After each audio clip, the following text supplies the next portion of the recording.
Hello dear students, in electrostatics we studied about the charge at rest and you know that a charge create electric field और जो electric field होता है उस electric field में ही charge की जो energy होती है वो स्टोर होती है, जिसको हम इलेक्ट्रोस्टैटिक पोटेंशियल एनर्जी बोलते हैं, वो उस फील्ड के कारण स्टोर होती है।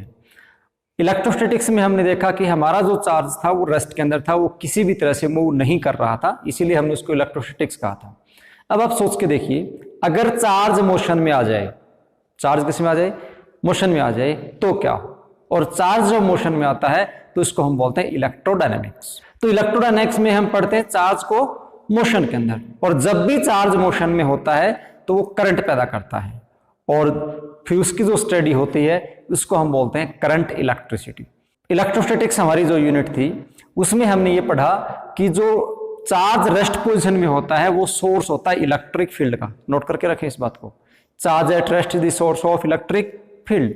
लेकिन चार्ज अगर मोशन में आ जाए तो चार्ज मोशन में आ जाएगा तो भी वो इलेक्ट्रिक फील्ड का सोर्स रहेगा, और अब इस केस में वो मैग्नेटिक फील्ड भी जनरेट करेगा। उसको हम आगे पढ़ेंगे, कब इलेक्ट्रिक फील्ड जनरेट करेगा वो मोशन में, कब नहीं करेगा वो हम बाद में पढ़ेंगे। फिलहाल हम पढ़ने वाले हैं कि जब चार्ज मोशन में होता है तो वो करंट जनरेट करता है, और उसकी जो ब्रांच है फिजिक्स की जिसमें हम इसको स्टडी करते हैं उसको हम बोलते हैं करंट इलेक्ट्रिसिटी। तो अब हम पढ़ने वाले हैं करंट के बारे में। करंट क्या होता है, व्हाट इज द करंट? आपको पता है, देखो मैं मान लेता हूं ये कोई कंडक्टर है हमारा, और आपको पता है जो कंडक्टर होता है ना, कंडक्टर के अंदर क्या होते हैं, इलेक्ट्रॉन्स होते हैं, वो फ्री होते हैं। कंडक्टर के अंदर इलेक्ट्रॉन्स फ्री होते हैं। आपको पता है तीन प्रकार के मटेरियल होते हैं, कंडक्टर होता है, इंसुलेटर होता है और सेमीकंडक्टर होता है। कंडक्टर के अंदर क्या होते हैं, इलेक्ट्रॉन्स फ्री होते हैं। आपको यह भी पता है कि जो एटम है, एटम का न्यूक्लियस के अंदर क्या होते हैं, प्रोटॉन प्लस न्यूट्रॉन होते हैं, और इलेक्ट्रॉन न्यूक्लियस के चारों तरफ इस प्रकार से रिवॉल्व करते हैं एटम में। एक बात ध्यान दीजिएगा आप, जो कंडक्टर है हमारा, कंडक्टर के अंदर जो इलेक्ट्रॉन्स होते हैं वो फ्री इलेक्ट्रॉन होते हैं। ध्यान रखना, कैसे इलेक्ट्रॉन होते हैं, फ्री इलेक्ट्रॉन होते हैं। और जब वो एक एक एटम मिलके वो कंडक्टर बनाता है, जैसे आयरन है, गोल्ड है, सिल्वर, एल्यूमिनियम, ऐसे कोई भी कंडक्टर को जब वो बनाता है तो वो जो इलेक्ट्रॉन होते हैं, जो फ्री इलेक्ट्रॉन होते हैं, वो किसी भी न्यूक्लियस के साथ बाउंडेड नहीं होते। इस बात को नोटिस करके रखें, और इस बात को नोट करके रखें कि कंडक्टर के अंदर जो इलेक्ट्रॉन्स होते हैं वो किसी भी न्यूक्लियस के साथ बाउंडेड नहीं होते, वे फ्री टू मूव होते हैं। पूरे कंडक्टर में कैसे भी वो मूव कर सकते हैं, और यही जो फ्री इलेक्ट्रॉन्स हैं वो किसके लिए रिस्पॉन्सिबल हैं, वो रिस्पॉन्सिबल है करंट के लिए। अब एक बात देखिए, हमने में क्या बोलते हैं यहाँ पे कि जब इलेक्ट्रॉन मूव करता है, जब इलेक्ट्रॉन मूव करता है तो क्या डेवलप करता है, इलेक्ट्रिक करंट प्रोड्यूस होता है। इलेक्ट्रॉन मूव करता है तो क्या प्रोड्यूस होता है, इलेक्ट्रिक करंट पैदा होता है। क्लास 11th में आपने ये पढ़ा कि जब भी मोशन होता है, जब भी मोशन होगा तो मोशन के लिए कोई ना कोई फोर्स जरूरी है, विदाउट फोर्स मोशन नहीं हो सकता। जैसे न्यूटन के 13 लॉ भी पढ़े थे आपने, वो काइनेमेटिक्स के थे, लेकिन उसके अकॉर्डिंग आप यहां से समझ सकते हो कि जब भी आपको कोई मोशन करवाना होता है तो आपको फोर्स लगाना होता है। तो सेम सिचुएशन इलेक्ट्रॉन्स के साथ भी है। इलेक्ट्रॉन को अगर आपको मूव करवाना है तो इलेक्ट्रॉन पे क्या लगना चाहिए, फोर्स लगना चाहिए। अब इलेक्ट्रॉन पे फोर्स कैसे लगेगा, आप सोच के देखो। हमने इलेक्ट्रोस्टैटिक्स यूनिट में क्या पढ़ा, हमने इलेक्ट्रोस्टैटिक्स में पढ़ा कि हमारे पास जैसे एक पॉजिटिव चार्ज है और एक नेगेटिव चार्ज है। इलेक्ट्रिक फील्ड जो होता है वो क्या करता है, प्लस से माइनस की तरफ जाता है। तो ये हायर पोटेंशियल है, हायर पोटेंशियल है, एचवी का मतलब हायर पोटेंशियल, और ये लोअर पोटेंशियल है, वी फॉर वोल्टेज है ना। हायर पोटेंशियल है, ये कैसा है, लोअर पोटेंशियल है। हमने पढ़ा था कि जो इलेक्ट्रिक लाइन ऑफ फोर्स होते हैं वो ऑलवेज डिक्रीजिंग पोटेंशियल की तरफ होते हैं, तो डिक्रीजिंग पोटेंशियल की तरफ है ये। अब यहां पे अगर मान लीजिए कोई चार्ज है आपके पास, सपोज करो पॉजिटिव चार्ज है और फ्री टू मूव है, positive charge is free to move. अगर वो फ्री टू मूव है तो पॉजिटिव चार्ज का मोशन किधर होगा, along the line of force होगा या positive the line of force होगा। आपको पता है पॉजिटिव तो हमेशा नेगेटिव की तरफ जाता है, तो पॉजिटिव चार्ज मूव करेगा in the direction of electric line of force, ठीक। और अगर नेगेटिव चार्ज होता तो वो किधर मूव करता, पॉजिटिव चार्ज की तरफ, mean opposite to the direction of electric line of force. तो आप यहां से क्या देखते हो, इलेक्ट्रॉन अगर मूव कर रहा है तो इलेक्ट्रॉन कहां मूव कर रहा है, इलेक्ट्रॉन मूव करता है lower potential to higher potential. Electron किधर मूव कर रहा है, lower potential to higher potential. और प्रोटॉन किधर मूव कर रहा है, यानी जो पॉजिटिव चार्ज है वो किधर मूव कर रहा है, higher potential to lower potential. और ये जो कॉन्सेप्ट है अब क्योंकि ये लोअर पोटेंशियल है, ये हायर पोटेंशियल, पोटेंशियल डिफरेंस है, ये पोटेंशियल डिफरेंस एक फोर्स डेवलप कर रहा है एक प्रकार का, जिसको हम ईएमएफ बोलते हैं। क्या बोलते हैं? ईएमएफ। ईएमएफ का फुल फॉर्म है इलेक्ट्रोमोटिव फोर्स। इसको हम आगे पढ़ेंगे, फिलहाल हम करंट के बारे में देखते हैं। तो यहां से क्या होगा, ये जो पोटेंशियल का डिफरेंस है, इसने क्या किया, इसके ऊपर फोर्स लगाया, पॉजिटिव चार्ज के ऊपर और नेगेटिव चार्ज के ऊपर, और उसी के कारण क्या, इनका क्या हुआ, मोशन हुआ। और इनका जब मोशन होता है तो ये मोशन एक फिक्स डायरेक्शन में हो रहा है इस प्रकार से। अगर पॉजिटिव चार्ज आ रहा है इधर जा रहा है, नेगेटिव आ रहा है इधर, एक फिक्स डायरेक्शन में मोशन हो रहा है क्योंकि डिफरेंस क्रिएट हो रहा है। तो उसके कारण इलेक्ट्रॉन्स मूव करते हैं और तभी करंट पैदा होता है। तो इलेक्ट्रिक करंट को हम कैसे लिखते हैं? I इज इक्वल टू हम लिखते हैं Q डिवाइडेड बाई T। इसकी डेफिनेशन क्या होगी? Charge per unit time, charge per unit time constitute electric current.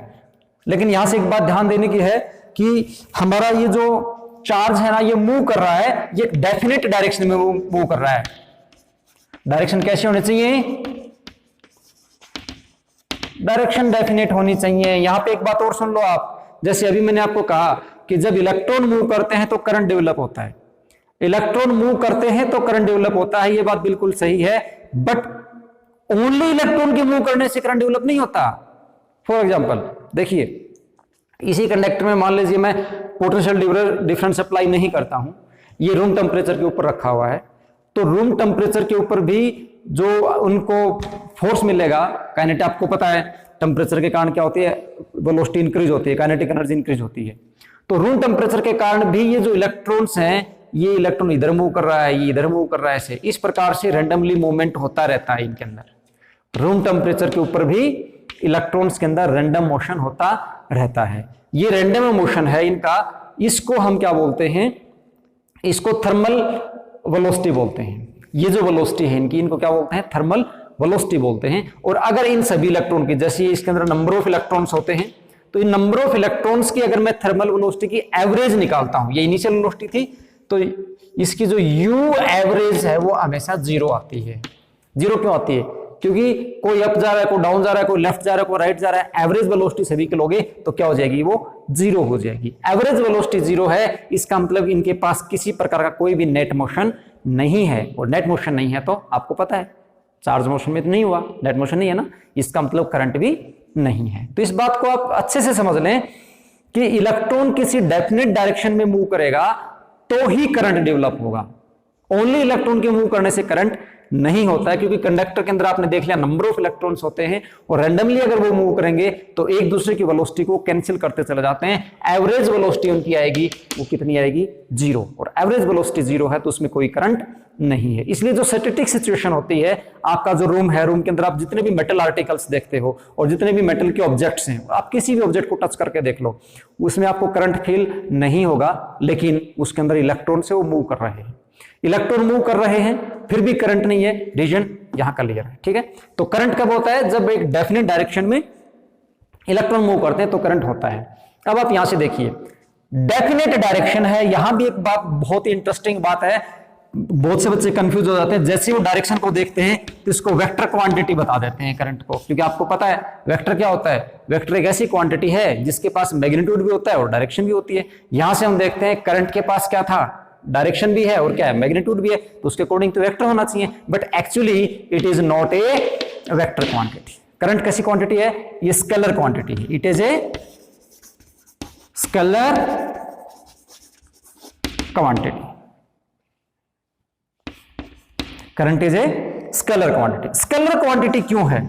आप कहोगे सर इसके पास तो डायरेक्शन है और डायरेक्शन को तो हम वेक्टर बोलते हैं, तो इसको हमने स्केलर क्यों कहा? वो इसलिए बोला क्योंकि आपने देखा था 11th क्लास में आपने पढ़ा भी है, वेक्टर जो भी होता है, कोई भी वेक्टर होगा तो उस वेक्टर के साथ क्या होता है? उससे कुछ रूल होते हैं वेक्टर के एडिशन के, और अगर वो वेक्टर एडिशन के रूल को कोई फिजिकल क्वांटिटी फॉलो कर रही है तो वो वेक्टर होती है, अदरवाइज वो वेक्टर नहीं होती। करंट क्या होता है? करंट जो वेक्टर एडिशन के रूल है, एक एग्जांपल देता हूं आपको। जैसे मान लीजिए आपके पास दो वेक्टर हैं, एक वेक्टर ए है इधर और दूसरा वेक्टर इधर बी है। अगर इन दोनों का आपको रिजल्टेंट निकालना हो तो आप इसका रिजल्टेंट आर कैसे निकालते हो? आर निकालते हो root of A square plus B square plus 2ab। Parallelogram law of vector addition use करके आप ऐसे निकालते हो। यहां आप देखते हो एंगल कितना 90 डिग्री, तो ये आपके पास हो जाएगा a square plus b square का रूट, इस प्रकार से, ठीक। लेकिन अगर यही सिचुएशन में करंट के ऊपर लगाऊं तो करंट, ये जो रूल है वेक्टर एडिशन का, इसको फॉलो नहीं करता है।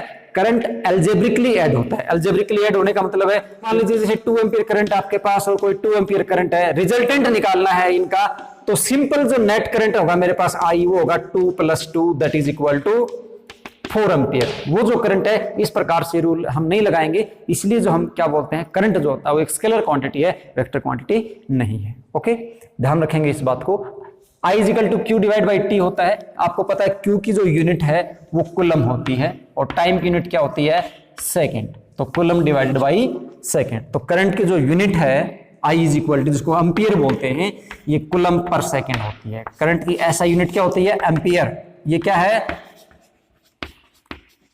एम्पियर है, और एम्पियर किसके बराबर है, कूलम पर सेकेंड की है। और इसी से हम 1 एम्पियर को डिफाइन भी कर सकते हैं। 1 एम्पियर कैसे डिफाइन करोगे आप 1 एम्पियर को?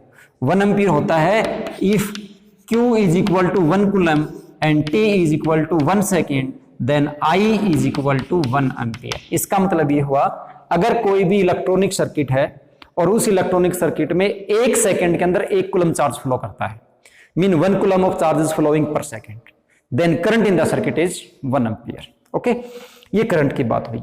अब हम देखो, करंट हमारे पास दो तरह से होता है, एक एसी करंट होता है और एक डीसी करंट होता है। AC current and DC current. और एसी और डीसी का क्या मतलब है? एक करंट तो ऐसा होता है जिसका मैग्नीट्यूड होता है वो टाइम डिपेंडेंट होता है। करंट का मैग्नीट्यूड टाइम डिपेंडेंट होता है। टाइम डिपेंडेंट का मतलब है टाइम के साथ उसका मैग्नीट्यूड अप एंड डाउन हो रहा है, कभी कम हो रहा है, कभी ज्यादा हो रहा है। ऐसा जो करंट होता है जिसका मैग्नीट्यूड टाइम डिपेंडेंट होता हो, उसको हम एसी करंट बोलते हैं। AC, A for alternating, C for current. क्या बोलते हैं इसको? उसको हम कहते हैं अल्टरनेटिंग करंट। और अल्टरनेटिंग करंट होता है, इसके पास अल्टरनेट होता है। इसको आप इस प्रकार से रिप्रेजेंट कर सकते हो, ये ऐसे चलता है, या फिर आप इसको ऐसे भी रिप्रेजेंट कर सकते हो, ऐसे भी इसको रिप्रेजेंट कर सकते हो। अगर मैं इसको ऐसे रिप्रेजेंट करता हूं तो ये है साइन का फंक्शन, तो ये लिखा जाएगा I = I0 sin ωt। और इसको अगर ऐसे लिखता हूं तो लिखा जाएगा I = I0 cos ωt।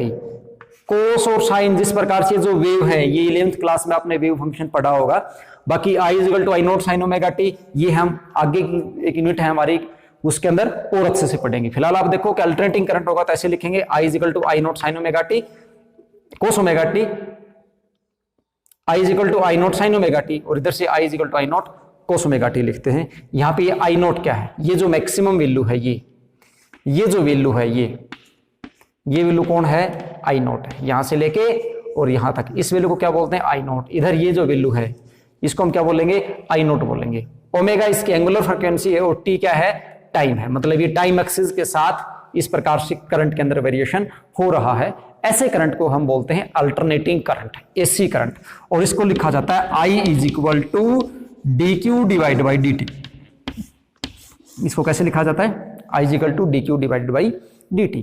dq / dt हमने यहाँ पे क्या किया, किसी भी टाइम मान लीजिए आपको करंट, आप यहाँ देखते हो करंट तो कांस्टेंट नहीं है, कभी इसका मैग्नीट्यूड डिक्रीज हुआ, फिर इंक्रीज हुआ, उसके बाद फिर डिक्रीज होगा, कांस्टेंट करंट नहीं है।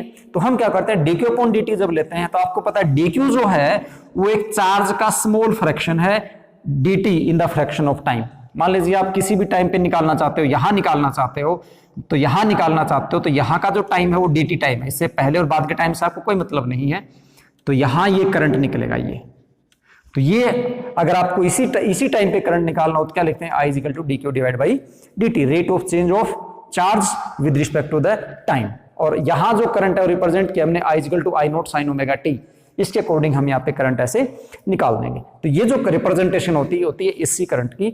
दूसरा हमारे पास होता है डायरेक्ट करंट। डायरेक्ट करंट, और डायरेक्ट करंट होता है उसको लिखते हैं I = Q / T। ये जो फॉर्मूला लिखा हमने I = Q / T, ये डायरेक्ट करंट का है। इस डायरेक्ट करंट में क्या होता है, टाइम के साथ जो मैग्नीट्यूड होता है करंट का वो चेंज नहीं होता है, मैग्नीट्यूड कांस्टेंट बना रहता है। इस प्रकार से चलता है डायरेक्ट करंट। ये टाइम है और इधर क्या है, चार्ज है Q/T। ऐसा ग्राफ आएगा, अगर ऐसा ग्राफ आ रहा है, स्ट्रेट लाइन ग्राफ आ रहा है, तो उसको वो किसका है, डायरेक्ट करंट का है। ठीक है, तो डायरेक्ट करंट को हम ऐसे रिप्रेजेंट करते हैं, अल्टरनेटिंग करंट को हम इस प्रकार से ग्राफ से रिप्रेजेंट करते हैं। ये हमारे पास करंट का रिप्रेजेंटेशन हुआ। अब आप एक बात सोचो, करंट जब भी होता है तो करंट का जो कारण है वो है फ्लो ऑफ द चार्ज। ठीक है, और चार्ज क्या है, चार्ज जैसे आपके इलेक्ट्रॉन के ऊपर चार्ज है ना, तो चार्ज को कैरी करने के लिए कुछ स्पीसीज होती हैं, कुछ चार्ज स्पीसीज होती हैं, उनको हम बोलते हैं करंट कैरियर। और आपको पता है कि कंडक्टर आपके पास दो प्रकार से होते हैं मेनली, एक सॉलिड कंडक्टर होता है और एक लिक्विड कंडक्टर होता है। ध्यान से सुनना, solid conductor and liquid conductor. और जब मैंने लिक्विड कंडक्टर बोला तो शायद आपने सोच भी लिया होगा कि लिक्विड कंडक्टर मैं किसको बोल रहा हूं। एक तो सॉलिड कंडक्टर का मतलब है, जैसे मैं सॉलिड कंडक्टर बोलता हूं तो सॉलिड कंडक्टर बोलने का मतलब है कि मैं मेटल्स की बात कर रहा हूं। सॉलिड कंडक्टर हम किसकी बात कर रहे हैं, मेटल्स की। पहला कंडक्टर कौन सा होता है आपके पास, सॉलिड कंडक्टर होता है। सॉलिड कंडक्टर में जैसे आपके पास आयरन है, सिल्वर है, गोल्ड है, एल्यूमिनियम है, ETC, मैं इनकी बात कर रहा हूं। इन सॉलिड कंडक्टर्स में के अंदर आप ये बताइए चार्ज को कैरी कौन करता है, सॉलिड कंडक्टर में चार्ज को कैरी कौन करेगा, चार्ज कैरियर कौन होगा सॉलिड कंडक्टर का। तो आपको पता है सॉलिड कंडक्टर के अंदर तो फ्री कौन होते हैं, इलेक्ट्रॉन्स होते हैं, है ना। तो एक बात और मैं आपको रिवाइज कर रहा हूं, ध्यान से सुनना। करंट हमारा जो इलेक्ट्रोस्टैटिक्स था, इलेक्ट्रोस्टैटिक्स में हमने क्या पढ़ा कि चार्ज की एक प्रॉपर्टी पढ़ी थी हमने, वो प्रॉपर्टी बोल रही थी charge is always associated with the mass. Charge is always associated with mass, without mass charge कभी भी एग्जिस्ट नहीं करता है। और आपको पता है इलेक्ट्रॉन क्या है, इलेक्ट्रॉन तो एक मासिव ऑब्जेक्ट है, मास है ना इसके पास 9.1 10⁻⁻31। याद रखना, इसको बहुत काम आएगा ये न्यूमेरिकल सोल्व करने में। मास ऑफ इलेक्ट्रॉन होता है 9.1 10⁻31 kg, इतना मास इलेक्ट्रॉन के पास होता है।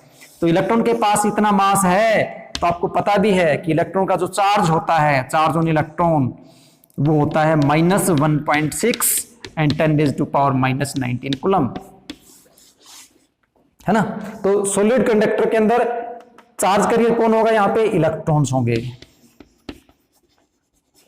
सॉलिड कंडक्टर के अंदर चार्ज कैरियर कौन है, इलेक्ट्रॉन्स हैं। सेकंड हमारे पास जो हमने लिक्विड कंडक्टर की जो बात कही, लिक्विड कंडक्टर आपके पास कौन होते हैं, आंसर सोचो जल्दी से आप, लिक्विड कंडक्टर कौन होते हैं। लिक्विड कंडक्टर होते हैं आपके पास इलेक्ट्रोलाइट्स।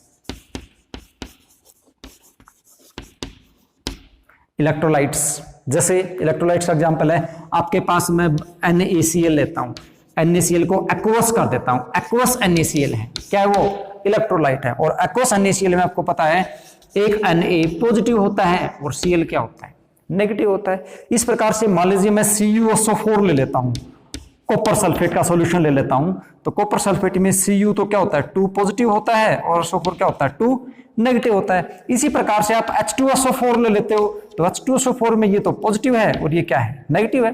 H पॉजिटिव है और SO4 क्या है, नेगेटिव है। तो इस प्रकार से ये क्या है बताइए, तो Cu2 पॉजिटिव जिसको मैं बोलता हूं, SO4 2 नेगेटिव बोलता हूं। यहाँ पे H के ऊपर 2 H थे तो यहाँ पे 2 क्या हो गए, 2 पॉजिटिव हो गए। SO4 के ऊपर क्या था, 2 नेगेटिव होता ही है। ये नेगेटिव स्पीसीज है, ये पॉजिटिव है, तो नेगेटिव वाले को तो आप नेगेटिव आयन बोलते हो और पॉजिटिव वाले को पॉजिटिव आयन बोलते हो। इसका मतलब जो इलेक्ट्रोलाइट होता है आपका, लिक्विड कंडक्टर होता है, उसके अंदर क्या होते हैं, उसके अंदर आयन्स होते हैं और वो आयन्स ही मूव करते हैं। एनोड से कैथोड की तरफ कौन मूव करते हैं, आयन्स ही मूव करते हैं। तो मतलब चार्ज को कैरी कौन कर रहा है, यहाँ पे आयन कैरी कर रहे हैं। तो यहाँ पे इलेक्ट्रोलाइट्स के अंदर चार्ज कैरियर हमारे पास कौन हो जाएंगे, आयन्स हो जाएंगे। कैसे ion, positive and negative ions. Positive और जो नेगेटिव आयन्स हैं वो इलेक्ट्रोलाइट्स के अंदर चार्ज कैरियर का काम करते हैं। ठीक, अब देखो हमने चार्ज के बारे में इतना कुछ पढ़ा, अब हम देखते हैं चार्ज के ऊपर एक क्वेश्चन देखते हैं कि किसी सर्किट में चार्ज होता है Q इज इक्वल टू, हमने रिप्रेजेंट किया 40² + 40 + 2 कूलम। चार्ज जो होता है उसको टाइम के साथ किसी इस इक्वेशन से हम रिप्रेजेंट कर सकते हैं। हमें क्या बताना है, find current, find current at t is equal to 2 second. जब टाइम 2 सेकेंड हो जाता है तो आप इसका करंट बताइए, करंट कितना होगा। तो देखो हम कैसे बताएंगे, क्यू दे रखा है और टाइम के साथ वेरिएट कर रहा होता है, इसका मतलब ये टाइम डिपेंडेंट है। ध्यान से सुनना, मैंने दो फॉर्मूला लिखा था, एक लिखा था I is equal to Q divide by T और एक लिखा था I is equal to D Q divide by D T. I is equal to Q divide by T तब लिखा था जब ये जो चार्ज का फ्लो है वो टाइम के साथ चेंज नहीं हो रहा है, मतलब I क्या है, स्टेडी है, डीसी जिसको हम बोलते हैं, या स्टेडी करंट है। अगर स्टेडी करंट है तो हम क्या लिखते हैं, क्यू डिवाइड बाई टी। लेकिन जब हमारा जो चार्ज है वो टाइम के साथ साथ चेंज हो रहा है, चार्ज टाइम के साथ साथ चेंज हो रहा है, तो हम लिखते हैं I is equal to D Q divide by D T, जिसको हमने क्या बोला था, एसी करंट बोला था। अब आप यहां से देखोगे ये जो चार्ज तो टाइम डिपेंडेंट है और कोई भी इंस्टेंट मांगा इसने टाइम का t is equal to 2 second, वहां पे पूछता है करंट कितना होगा, तो इस दौरान हम क्या लिखेंगे, हमें पता है I होता है D Q divided by D T, इसका मतलब d बाई डी टी, और डी क्यू है आपके पास 4t square plus 4t plus 2। इसको जब आप डिफरेंशिएट करेंगे तो ये आपके पास हो जाएगा 8t प्लस 4, और कांस्टेंट जो वैल्यू होता है उसका डिफरेंशिएशन 0 होता है, 80 प्लस 4। टाइम कितना दे रखा है इसने, 2 second, at t is equal to 2 second, I का वैल्यू कितना हो जाएगा, 8 into 2 plus 4 that is equal to 20 ampere. इसका मतलब क्या हुआ, इतना अगर चार्ज है हमारे पास इसके साथ, तो इसी तरीके से हम क्या करते हैं, सर्किट के अंदर जो नेट करंट होता है वो निकालते हैं। एक इसका हम रिवर्स करके चलते हैं। रिवर्स करके कैसे, कि मान लीजिए आपके पास दे रखा हो कि जो करंट है वो टाइम डिपेंडेंट है। करंट की इक्वेशन दे रखी है आपको, करंट दे रखा है उसने I is equal to 2t plus 3, I is equal to क्या दे रखा है, 2t प्लस 3 दे रखा है, आपको चार्ज बताना है। I किसके बारे दे रखा है, I दे रखा है 2t प्लस 3, और बताना क्या है, चार्ज। तो चार्ज को मैं कैसे बताऊं, तो चार्ज को बताने का तरीका ये है।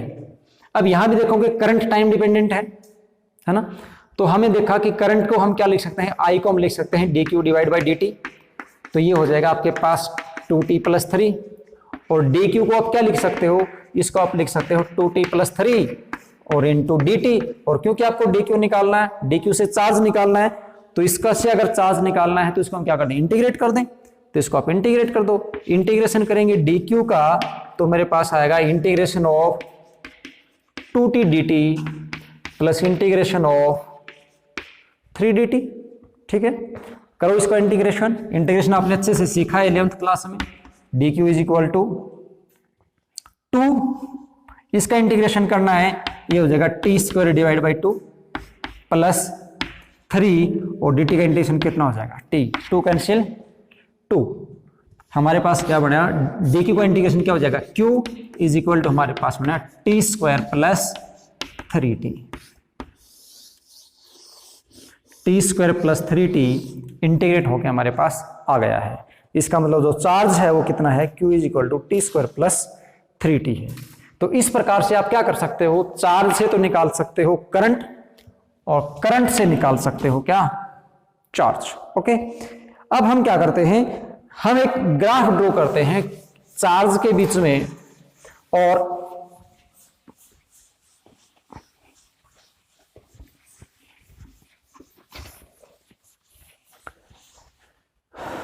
अब देखिए एक आईटी ग्राफ बनाते हैं, ये टाइम है और इधर कौन है, करंट है।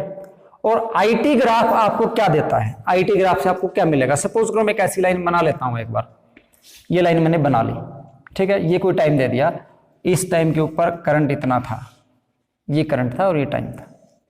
ये आईटी ग्राफ के अंडर जो ये है ये एरिया है, आईटी ग्राफ के अंदर ये क्या है, एरिया है। आपको पता है ग्राफ के अंदर दो चीजें होती हैं, एक तो ग्राफ के अंदर क्या होता है, स्लोप होता है, एक तो ग्राफ का क्या होता है, स्लोप होता है, और एक ग्राफ के अंदर एरिया होता है। तो स्लोप तो आपको पता है परपेंडिकुलर डिवाइड बाय बेस हुआ, तो इसका परपेंडिकुलर कौन है, आई, परपेंडिकुलर कौन है, आई, बेस कौन है, टी। अगर मैं आई डिवाइड बाई टी करता हूं तो I/T नाम का कोई फॉर्मूला हमारे पास होता ही नहीं है, ऐसा कुछ एग्जिस्ट करता ही नहीं है। इसका मतलब इस ग्राफ के स्लोप का कोई मीनिंग नहीं है। फिर बचा हमारे पास एरिया। ये राइट एंगल ट्रायंगल बनता है और राइट एंगल ट्रायंगल का अगर आप एरिया निकालो तो हाफ बेस इंटू हाइट होता है। तो बेस तो इसका कौन है, T है, और हाइट कौन है, I, यानी I into T. I into T क्या है हमारे पास, I into T. I into T क्या होता है, Q होता है, क्योंकि आपने फार्मूला क्या पढ़ा, I इक्वल टू Q/T होता है ना। तो Q का फार्मूला क्या हो जाएगा, I इंटू टी। तो इसका मतलब मुझे यहां से पता चला कि जो एरिया होता है करंट और टाइम के अंडर, वो किसको रिप्रेजेंट करता है, वो रिप्रेजेंट करता है चार्ज को। Area under IT graph represent charge. Okay, तो IT ग्राफ के अंदर जो एरिया चार्ज को रिप्रेजेंट करता है, तो आपके पास ऐसे कोई क्वेश्चन आ सकता है इसमें। अब इस बात को आप अच्छे से समझ लें कि अगर आपके पास IT ग्राफ गिवन है, ये टाइम है और ये क्या हो गया I, सपोज करो आपके पास कोई ऐसा ग्राफ गिवन है, ये ग्राफ गिवन है इस टाइप से, और आपसे कहा जाए टाइम रिप्रेजेंट कर देते हैं, टाइम स्टैंप डाल देते हैं इसकी, ये 1 सेकेंड है, 2 सेकेंड, 3 सेकेंड और ये होगा 4 सेकेंड, और करंट भी डाल देता हूं मैं यहाँ पे, ये है 1 एम्पियर, यहाँ पे है 2 एम्पियर, और फिर यहाँ पे है, इसके साथ साथ ले लेते हैं, ये 1 एम्पियर होगा, ये 2 एम्पियर होगा,